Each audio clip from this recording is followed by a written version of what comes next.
They did not throw me out quietly. They did it under fluorescent lights with a printed agenda and 32 folding chairs arranged in a neat semicircle. The Ridgewood Estates Homeowners Association meeting started at 7 sharp. By 7:05, my name was already on the screen. Agenda item 4, the HOA president said, clearing his throat. Resident compliance issue. My mother was the first to stand. She wore her pearl necklace, the one she saved for church and public confrontations. She did not look at me when she spoke. My daughter, Victoria Reynolds, has been residing in our home without contributing financially, she said, her voice calm, rehearsed. She does not work. She does not pay dues, and her presence reflects poorly on the standards of this community. There was a murmur, not outrage, curiosity, the kind people reserve for reality television. Then my brother stepped in. Lucas Reynolds smiled as he always did when he smelled blood. Clean haircut. Startup hoodie with the logo I had designed 3 years earlier. She spends all day on her computer, he said. No job, no clients, just games and code. We are worried about property values. Property values. I looked around the room, at the neighbors who waved at me every morning, at the man who borrowed my jumper cables last winter, at the woman whose printer I fixed for free. No one spoke up. The vote passed in under 2 minutes. 72 hours to vacate. That night, my mother stood in the kitchen with her arms crossed while Lucas Reynolds leaned against the counter, scrolling on his phone. You heard them, she said. This is not a shelter. Adults contribute. I did contribute, I said. Lucas Reynolds laughed. Writing code in the basement is not a contribution, Emily. This is the real world. I packed my backpack, laptop, charger, external drive. When I reached for my bag, Lucas Reynolds picked it up first and tossed it into the garage. It hit the concrete with a hollow thud. Maybe the cold will teach you the value of real work, he said. I did not argue. I walked out into the night and sat in my car, breath fogging the windshield. Ridgewood Estates looked perfect under the streetlights. Trim lawns, white fences, carefully curated success. I opened my laptop. The screen flickered, then stabilized. I logged into a private repository. Blue Trace Core Architecture. Owner, Victoria Reynolds Carter. While my family was congratulating themselves for restoring order, a live dashboard updated on my screen. Freight routes recalculated. Latency optimized. A system they did not know how to maintain quietly depended on my code to breathe. I checked my bank alerts. The standing transfer scheduled for midnight had already been flagged. I canceled it. For 5 years, a shell company I owned had been sending money into my family's accounts every month. They called it consulting revenue. A lucky break. Proof that Lucas Reynolds was a visionary CEO. It was me. The mortgage payment. The HOA dues. The lease on Daniel's car. All of it. I leaned back in the driver's seat. They thought they had evicted a burden. What they had actually done was default on their only creditor. I closed the laptop and started the engine. 72 hours, they said. That was generous. They had no idea the countdown had already started. I did not go back to the house. That was the first boundary I set, and it felt like cutting a live wire with insulated gloves. Clean. Controlled. No sparks. I drove to a 24-hour diner off Highway 26. The kind with cracked vinyl booths and a pie case that never quite closed. I ordered black coffee and a grilled cheese I did not touch. My hands were steady, but my jaw ached from clenching. At 12:01 a.m., my phone lit up. A text from my mother. Emily, the mortgage payment did not go through. Did you forget to transfer money from your little account? Answer me. My little account. I stared at the words until they blurred, then sharpened again. I did not respond. Another message came in, this time from Daniel. This is not funny. The HOA fee bounced too. I cannot have a late mark right now. I have investors watching everything. Investors. He still said it like it was a magic spell. Like the word itself could summon money into existence. I opened my laptop and connected to my secure hotspot. The dashboard for Vector Flow Systems loaded in under 3 seconds. A black interface. Green metrics. The heartbeat of a company that thought it could survive without its heart. Blue Trace did not look like a startup from the outside. It looked like confidence. A sleek website. Glossy press photos of Lucas Reynolds in a fitted blazer, smiling with his arm around shipping containers like he owned the ocean. He talked about efficiency and innovation, as if those were personality traits. But inside it was held together by one thing, my architecture. 3 years ago, I wrote the routing engine that turned chaos into a clean line. I built the decision tree that rerouted freight in real time when weather shut down passes and carriers tried to gouge small businesses. I did it on sleepless nights in the basement, my knees pulled to my chest, hearing my mother laugh upstairs at Daniel's CEO calls. Lucas Reynolds told everyone he founded Blue Trace with grit and vision. I wrote the grit. I wrote the vision. He never understood what I did. He only understood the applause it brought him. My mother used to say, "You are so lucky Lucas Reynolds is successful.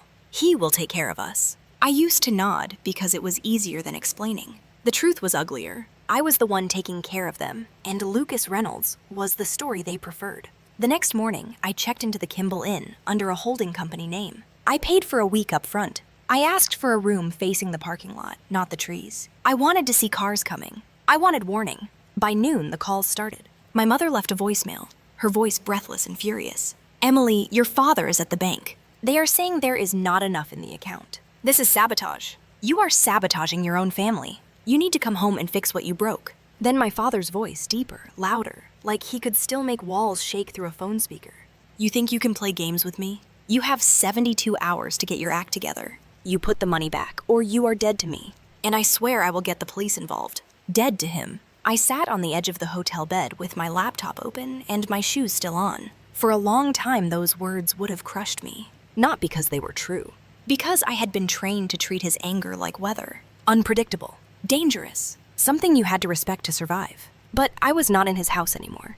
And I was not his child in this moment. I was a creditor watching a borrower panic. I pulled up my folder labeled Iron Peak Holdings. 6 months ago, I beat the non-performing note on my parents' mortgage through an anonymous trust. At the time, I told myself it was protection. A way to keep them safe from Daniel's spending and my father's pride. The bank did not care who purchased it. They only cared that someone took the risk off their books. My parents received a letter saying their mortgage had been transferred to a new servicer. They probably tossed it in the junk drawer with expired coupons and church flyers. They never read anything unless it praised them. I opened the loan agreement. I scrolled to the default provisions. They were already in a fragile position. Payments made late, barely on time, always interest heavy. A house that looked solid from the street, but was being held up by denial and monthly miracles. Miracles I used to fund. I created a new document and typed the header without hesitation. Notice of default and intent to accelerate. The words felt cold on the screen. They also felt honest. Relationships have loopholes. Families have excuses. Contracts do not. I added a clause requiring inspection of the collateral. That meant I could legally enter the property to assess the asset. I could walk through the living room where my mother hosted her little HOA coffee circles. I could step into the basement where Lucas Reynolds used to toss my laundry basket aside like it was trash. I could, but I would not. I did not need to invade their space to take my power back. My phone buzzed again. A new voicemail from Daniel, and his tone was different. Less smug, more frantic. "Emily, listen. I am willing to talk. Mom is being dramatic. Just tell me what you want. We can work something out. Work something out." He meant, give me back what you were giving us, and we will pretend you were never important. I closed the voicemail and opened another window. I logged into the Blue Trace corporate account management portal, using credentials that were still active because Lucas Reynolds never bothered changing them. He never believed I mattered enough to lock out. I navigated to the licensing page. The core engine was registered under an entity that sounded boring enough to be ignored. Carter Systems IP. Owner, me. I hovered my cursor over the Suspend License button. I did not click. Not yet. Anger is cheap if you spend it fast.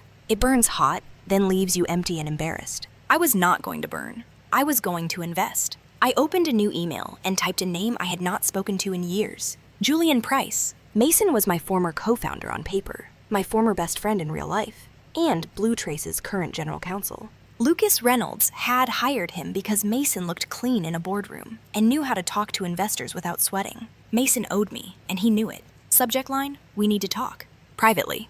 Today. Then I wrote one sentence. Do you remember who actually wrote the core engine? I hit send. My hands did not shake. Outside, the Oregon sky hung low and gray, as if it was holding its breath. Inside, my laptop fans whispered steadily, and on my screen, the company that had erased me kept running on borrowed time. They had given me 72 hours. They had no idea I could end them in 17 minutes. And if you are still with me, ask yourself something. If the people who raised you only value you when you pay, when you fix, when you shrink, what exactly are you to them? Because I was about to find out what they were to me. And I promise you, the answer was going to hurt. The meeting was scheduled for 9 a.m. Lucas Reynolds was 15 minutes late.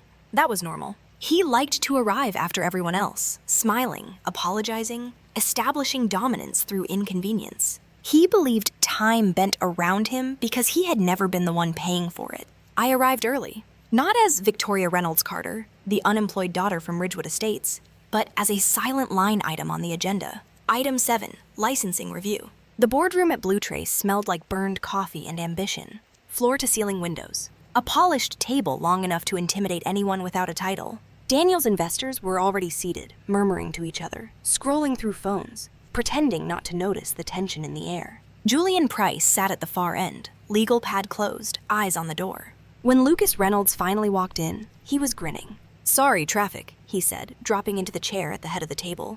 "Let us make this quick. Big day." He launched into his presentation.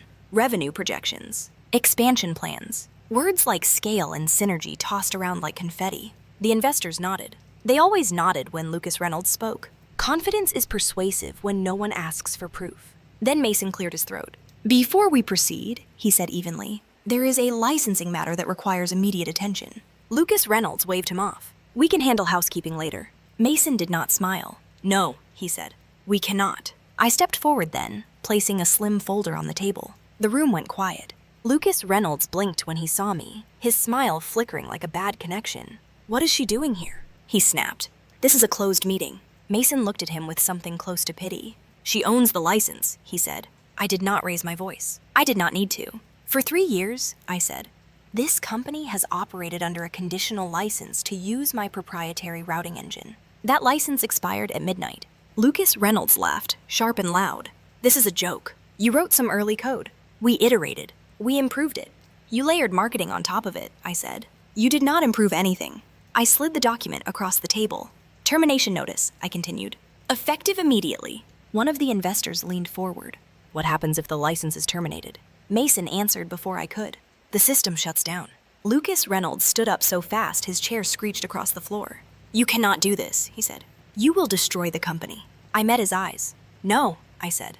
"I will stop lending it my spine." At 9:17, the screens on the wall flickered. Graphs froze. Alerts stacked. The room erupted. Phones came out.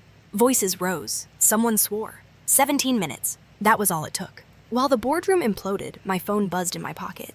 A notification from Iron Peak Holdings. Foreclosure proceedings initiated. Across town, a courier was taping a notice to the front door of the house I had been thrown out of. A house my family never owned as much as they claimed. Daniel's voice cracked. "You planned this," he said. "You planned all of this." "Yes," I replied. Because planning is what people do when they are tired of being surprised by disrespect. The meeting adjourned without ceremony. There was no shouting on my way out.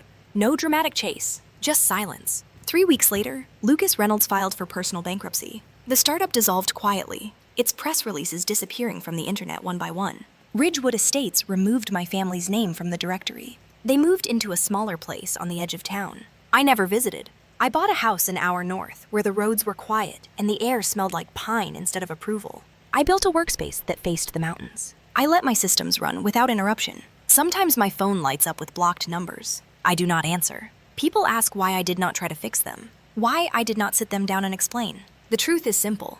You cannot negotiate with people who only value you when you are useful. So I stopped being useful to them, and in the silence that followed, I finally heard myself think.